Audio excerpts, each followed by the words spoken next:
On the morning of November 1st, 2024, life in Serbia changed forever. The collapse of the several-ton canopy occurred just 4 months after long and costly renovations had been completed on the station. A canopy collapsed at the Novi Sad railway station, taking 16 lives in an instant. For millions across the country, it was a rupture, a moment when years of mismanagement, corruption, and silence finally broke into the open. In the days that followed, grief swept across Serbia. Candlelight vigils appeared city by city, each flame carrying a shared question. How did this happen? And deeper still, how much longer can we live like this?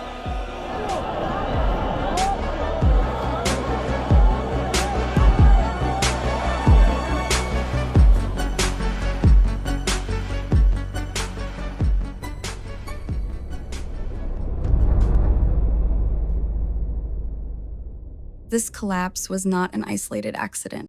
It was the brutal consequence of a system that had been rotting for years, a system where oversight was missing, where contracts were political favors, where warnings were ignored. The canopy fell, but something else rose. From the universities of Novi Sad, Belgrade, Niš, and beyond, students gathered. They met in classrooms and courtyards, creating plenums open, democratic circles where every voice mattered. Students are taking a stand by occupying some 50 universities throughout Serbia, day and night. No political party, no hidden leader, just a generation refusing to inherit a broken country. Their organizing moved with remarkable clarity. Teams formed to handle media, logistics, legal protection, and safety. This was a movement born from grief but guided by ethics. As stories of collapsing schools, failing hospitals, and unsafe infrastructure continued to surface, the students grew stronger. They created rituals of remembrance. Every Friday at 11:52 a.m., the exact minute the canopy fell, Serbia paused. Silence became a language of resistance, a weekly heartbeat of a country waking up. When a piece of the roof collapsed on November 1st. But it is also a cry against corruption and impunity, as the justice system seems unmotivated to find the people responsible for the tragedy. Then, something extraordinary happened. From these gatherings emerged a new tradition. Long-distance marches, acts of endurance, unity, and vision. The first march traveled from Belgrade to Novi Sad, ending with the peaceful blockade of 3 bridges. The second marched to Kragujevac, the third to Niš, and then came the moment that defined the first phase of this uprising. March 15th, Belgrade, the largest student gathering to date, a convergence of walkers, cyclists, runners, thousands arriving from every direction, carrying banners, candles, and the grit of a generation refusing despair. On that day, something shifted. The protests were no longer a response to tragedy. By nightfall, the marchers were nearing Novi Sad after another day on the road. They had become a movement unified, visible, unstoppable. March 15th was the crescendo of Phase 1, the point where the country could no longer pretend not to see them, where the students realized their collective power, where Serbia, for a moment, breathed in unison. And yet, this was only the beginning. After March 15th, the movement evolved. Repression intensified. Pressure grew. Professors were dismissed. Students were targeted, threatened, beaten, but still, they kept going. Friday, vigils continued. Plenums expanded.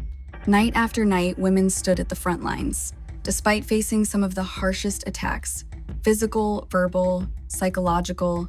Yet they held the line with courage that would become the soul of the movement. What is she doing in the first lines? Well, she's a girl. Women are always in the front lines, in all of the teams, on every protest, in dangerous situation. Then April arrived. Students blockaded the building of the state television RTS, the same broadcaster that had fueled division for decades. The blockade lasted through Orthodox Easter. In a profound act of unity, Students from Novi Pazar, most of them Muslim, traveled to Belgrade to take over the watch, letting their Orthodox colleagues return home to their families. In front of the RTS building, a war veteran addressed the crowd. He spoke of being manipulated by propaganda in the 1990s, of the fear that had once driven the country apart. And then he said, "Parents can sleep peacefully, because these students are all our children, and we will protect them." Across the nation, people felt something shifting. In Novi Pazar, residents said that for the first time, they felt like a true part of Serbian society. The students were rebuilding not just resistance, but trust. Trust between regions, between generations, between people who had long seen each other as strangers, and the movement grew beyond borders. Students cycled to Strasbourg and ran to Brussels, bringing a message of dignity and democracy to Europe. Diaspora communities from countries once divided by war now marched side by side, proof that healing was possible. By early summer, the movement reached a new chapter. The government has strongly denied such allegations. It was no longer only social, it had become political. When such protests broke out but made headlines for different reasons. The students demanded new parliamentary elections. They were no longer asking for change. They were defining it. On June 28th, they offered the green light a roadmap for Serbia's future. Not a list of demands, but an invitation, a vision, a promise that a different Serbia was possible. Today, as we tell this story, we remember that none of this happened by accident. It happened because ordinary young people decided that collapse would not be the final word. Because women stepped forward despite fear. Because communities chose unity instead of division. This is the story of a country awakening, of a movement born from tragedy, shaped by courage and carried by hope. This time, the students have decided to make their voices heard. The story of a generation determined to rebuild what was broken. The story of the students of Serbia and the women who helped light the path forward. Because in the end, movements like this are not built on anger. They are built on love. Love for the people beside you. Love for the country that shaped you. Love for the future you may never fully see, but still choose to make possible. Love became the quiet architecture of this movement, in the way students cared for one another. In order to keep the protests going, the students rely entirely on public sympathy. In the way strangers offered food, shelter, and safety. In the way entire communities rediscovered trust. Solidarity became their language. Not the solidarity of slogans, but the kind that shows up when someone needs rest. The kind that crosses regions, religions, generations.